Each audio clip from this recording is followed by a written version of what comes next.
the first time I started thinking about a piece called City was about it was going to be about microchips. A friend of mine makes microchips, or is involved in this really complex process, and one day, as an analogy in describing his work, he said, it's like a city. You build thoroughfares for the little electrical impulses to flow down, and you want certain parts of the chip, the city, to be close to other parts of the chip if they do a lot of work in that area. And it started to evolve into a piece about buildings having stories, and those collectively adding up to a city.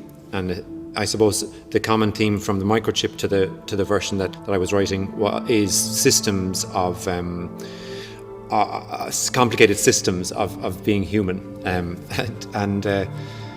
I also then had an instinct to I wanted these two stories in particular to have an airing that had been hanging around in various plays for years, two characters, and when I looked at them, they started to make interesting things happen in the text of City. They became really formative stories. But the city always has a resonance of, I remember that time I was standing on the bridge and I had this conversation. So cities constantly remind you of the stories that you, of you in another time, or so and that idea of the city holding a story, I think it emerged in the process as well, So we were at the start, we were like, is City a character? Or I'm trying to get my head around it. Is City a character? Is it a place? But City as a kind of a vessel to contain stories, I think, was something that became very important, especially when the city was empty.